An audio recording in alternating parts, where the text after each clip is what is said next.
Welcome to Auto Mundial, the weekly car news and reviews show. This time we're taking a look at a car we never thought we'd see. Ferrari's first ever SUV, the Purosangue. We also have BMW's striking new 7 Series and the latest crossover from Toyota, the Yaris Cross. Plus Ford's newly updated Mustang Mach-E and the enormous 2023 Hyundai Palisade. But that is all coming up after the news.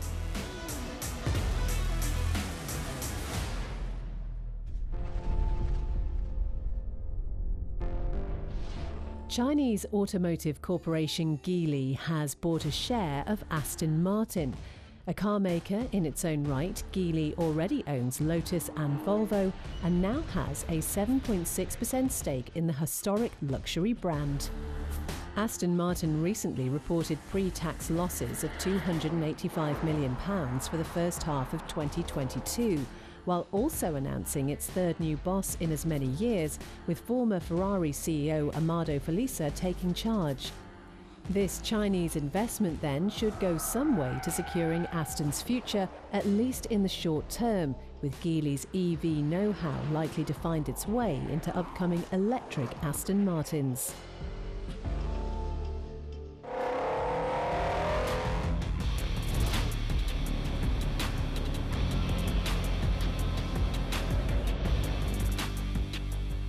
Ford's first attempt at a full mass production EV, the Mustang Mach-E, has been with us for a couple of years now.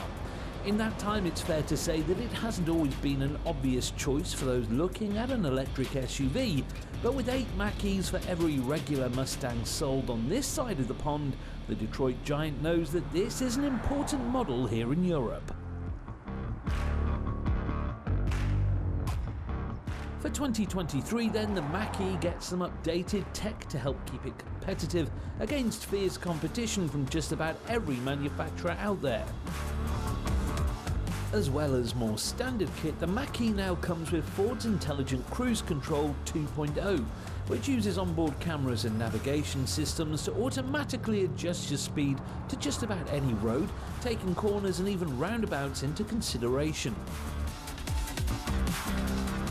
Some trim levels have been shuffled around and updated too, but otherwise the Mach-E remains a slightly left-field choice against Korean and European rivals.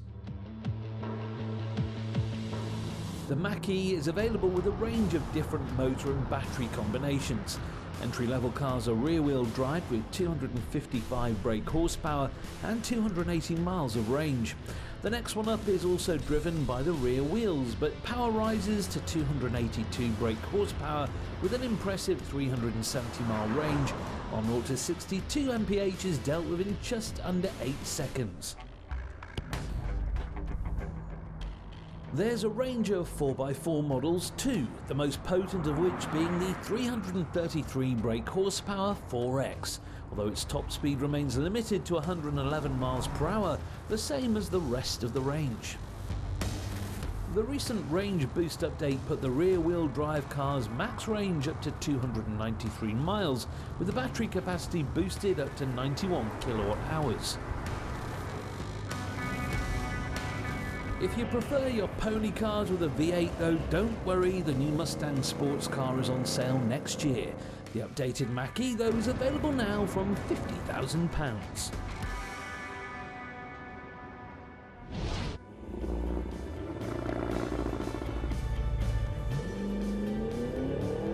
As the saying goes, everything is bigger and better in America. And while we're not going to dwell on that too much, it seems it does ring true when it comes to full-size SUVs. And it isn't just the American car makers producing these mammoth motors. Foreign manufacturers are building Chevy and Cadillac rivals just for North America. One such manufacturer is Hyundai with its 2023 Palisade. With a host of new updates, the Palisade aims to top the sales charts in this big money sector of the market, despite its somewhat humble badge. Taking pride of place at the front end, is an enlarged grille, following the trend set by many other manufacturers. For the new model, the chrome lining surrounding the grille has been dropped, making for an interesting merger with the headlights. The rest of the exterior design is more or less unchanged, bar some slightly sharper lines, keeping the big SUV looking fresh. It's from the driver's seat that the facelift really comes into its own. A higher resolution screen, massaging driver's seat and redesigned steering wheel make up the most notable changes to the cabin. Still, an excellent place to find yourself. Many driver aids and infotainment systems have been added to the car as standard equipment. Android Auto, Apple CarPlay, Sirius XM and Bluetooth are all among the list of standard features.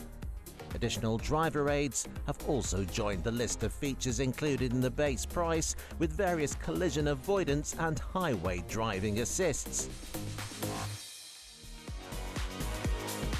Powering this behemoth is a 3.8-litre V6, putting out 291 horsepower with either front or all-wheel drive options available. The 8-speed automatic transmission can be overridden thanks to the paddles on the steering wheel, though this is hardly a model that's going to be sent to lap Indianapolis. So which manufacturers are going to have to watch their backs with the introduction of the new Palisade? While both the Toyota Highlander and Kia Telluride fit into the same large SUV category as the Hyundai. The slightly out-there design of the Telluride certainly sets it apart. Kia hasn't opted for the all-encompassing front grille, instead choosing to give it a more rugged design. The rough and ready philosophy continues when looking to the car's quoted towing abilities. The Kia manages to lug around 2.5 tonnes, while the Palisade is only rated for 2.3. Having replaced its 6-cylinder engine with a turbocharged 4-pot, the Toyota Highlander is much more economical than the Hyundai, with 24 miles per gallon for the Palisade versus 35 for the Toyota. Despite losing ground at the gates, the Hyundai does gain it back on price, with a starting price of $3,000 less.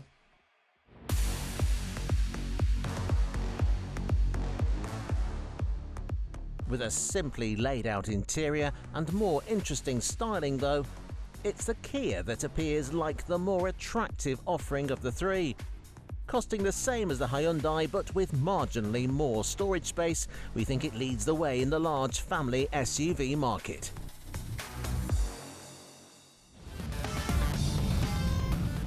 After the break, Ferrari's new Lamborghini Urus rival, the Purosangue.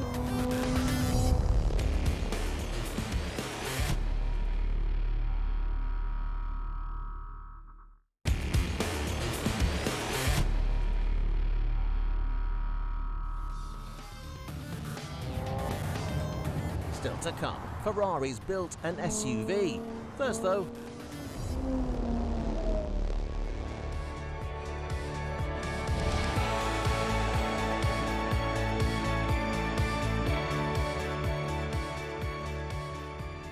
the Mercedes S-Class, a synonym for luxury, technology and understatement. To most people, it looks like any other Merc saloon, yet it's a favourite of movie stars and world leaders alike. Now though, one of its long-standing competitors has been updated, and quite frankly, we don't think it'll be causing many sleepless nights over in Stuttgart. Now, if you're sitting down, we'll show it to you. Yep, this is the new BMW 7 Series, and you know exactly where we're going to begin with this one. There is simply no getting around the fact that this is, to put it kindly, a distinctive looking car. The front end is sure to invoke a response wherever it goes. For us, the initial reactions were a mixture of laughter, horror and outright confusion. This isn't the first time in recent years that we've felt the need to be so critical of BMW's styling, but the new 7 surely takes top honours in the What Were They Thinking Awards. But what do we know? According to BMW, two of its main markets, North America and China, love aggressive styling and lots of chrome, and the designers have certainly nailed that brief. Give your eyes a break from the complex front end, and the rest of the car is perfectly inoffensive. In fact, we really rather like the rear end with its slim modern lights. Moving on though from the contentious and subjective topic of styling, the new 7 Series has an ace up its sleeve. Unlike Mercedes, which builds the ICE S-Class and the electric EQS, two completely different limos with different platforms and body shells, BMW has kept it simple. The new 7 Series is available with a lineup of internal combustion and hybrid powertrains, or as an EV. The electric version is badged as the i7, and apart from a few small details, it unfortunately looks exactly the same.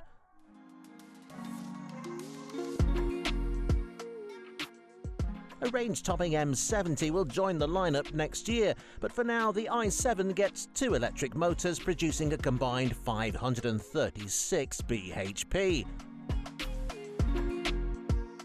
Power is sent to all 4 wheels for a 0 to 62 time of just 4.7 seconds and a top speed of 149. The range is up to 388 miles, some way behind the EQS, but respectable nonetheless.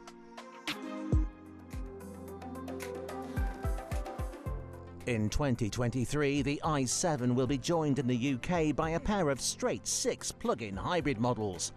The 750e will get a combined 486 brake horsepower, while the M760e will get 563. Both come with all-wheel drive and will cover up to 50 miles on a charge. Sadly, Europe will miss out on mild hybrids and the V8 740i, but a new diesel is on the way. The new 7 Series is a very big car. Indeed, it's grown in every way. It's longer, wider and taller than before, although the wheelbase has only increased by 5mm. These new, bigger dimensions mean more space, and it's here, inside the cabin, where the 7 really shines. The Audi A8 recently received an update, but the BMW looks so much more modern. The exterior may be challenging, but the interior is exquisite. There's an enormous options list containing everything from a 36-speaker audio system to an outrageous 31-inch screen that folds out of the roof for the rear seat passengers. The technology on offer boggles the mind and easily matches that on offer in any S-Class. Up front, the so-called BMW curved display combines a 15-inch digital instrument display with a 12-inch infotainment system with the latest iDrive system. For decades, the BMW 7 Series has been a limousine for those who enjoy driving themselves. Now it seems it's just as good for those who want to sit in the back. It may not be the best-looking limo out there, but it's certainly the most interesting.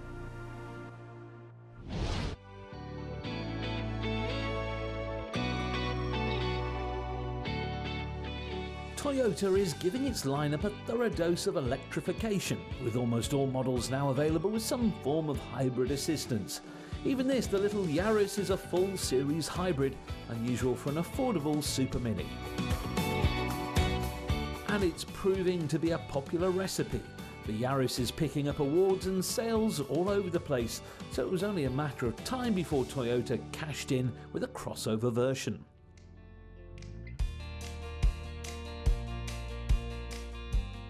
And here it is. Called the Yaris Cross, this diminutive SUV completes a trio of Yaris models, including the cheeky little GR model. Built on the same TNGA platform, the Yaris Cross uses the same 1.5-litre petrol motor as the Super Mini, hooked up to the same hybrid system for a total power output of 114 brake horsepower. That modest power is sent either to the wheels via a CVT transmission or straight to the batteries to increase charge, allowing the car to run on electric-only mode for short distances. It's available with either front or all-wheel drive, and it's the latter that seems like the best bet. Unlike many cars in this sector, the all-wheel drive system doesn't take up any passenger or cargo space. It gets a more advanced double wishbone suspension setup. Looking at the Yaris Cross, it's not particularly easy to spot the Yaris influence. The SUV makeover is a good one with hints of RAV4 and Land Cruiser and some nice chunky dimensions. It has very good ground clearance for a crossover, and the squared wheel arches and big wheels mean it appears bigger than it actually is on first glance. Step inside and its Yaris heritage becomes much more apparent. The dashboard has been more or less lifted straight from the hatchback. There are one or two changes like the bigger infotainment screen and a new bespoke steering wheel with lots of buttons. However, the Yaris doesn't have the market to itself. Far from it, and one of our current class favourites is this. This is the latest Renault Captur, and its French design flair is immediately apparent. Like the Toyota, the Captur is based on a Super Mini, the Clio, and as such it gets not only great styling, but great build quality too. In the not-so-distant past, Renault's build quality was a bit hit and miss, but now the Captur is filled with lovely soft-touch plastics and loads of kit. All models come with a 7-inch touchscreen with Apple CarPlay and Android Auto, LED lights front and back, air conditioning, and a load of safety tech ensuring you stay pointing in the right direction. There are various petrol and diesel engines to choose from, as well as an E-Tech plug-in hybrid with a combined 158 bhp. It has a middling range of up to 30 miles, but it is good value and a worthy rival to the Toyota. So is the Yaris Cross good enough to take the Captur's crown? Well, we certainly think it's in with a shot. The Cross and the other Yaris variants mark a return to form from Toyota after a few years in the wilderness. Toyota expects to sell 150,000 Yaris Crosses a year, and we wouldn't be surprised if they manage it.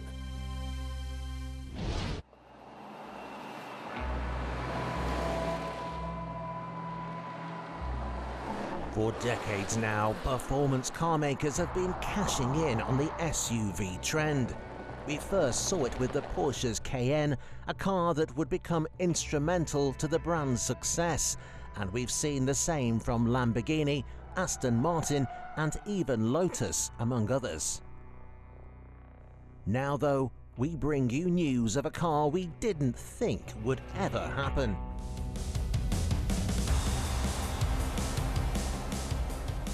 It seems even the prancing horse isn't immune to the allure of the 4x4. This then is the new Purosangue, Ferrari's first SUV. Being a Ferrari though, it isn't quite your typical school-run crossover. It shares much of its driveline with the old GTC4 Lusso, meaning it has a big GT-style long bonnet, giving it a more car-like appearance than many of its rivals. Under that big, long bonnet sits a new 6.5-litre naturally aspirated V12, marking it apart from the V8s and V6 hybrids of its rivals. Although we wouldn't be surprised to see similar motors making their way into the Purosangue. The supercar power plant produces 715 brake horsepower with no hybrid assistance to speak of.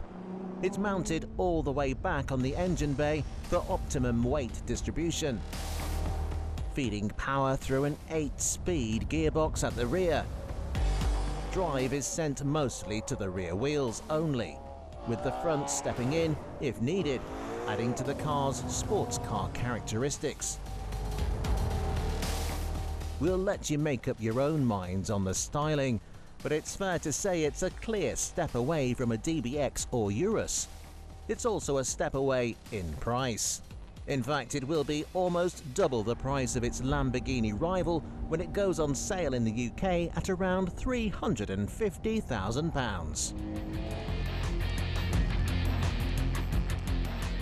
The Purosangue is very much focused on performance. 0 to 62 miles per hour takes just 3.3 seconds, onto a top speed of 192. Regardless of what it can or cannot do, however, we only need to look to its competitors to know that this is likely to be a huge success for Ferrari. The Yaris is Lamborghini's best-selling model, and even other luxury models from Bentley and Rolls-Royce have seen huge lifts in sales. A new V12, 4 seats, and that prancing horse on the front are sure to win over thousands of buyers, despite what the purists may think.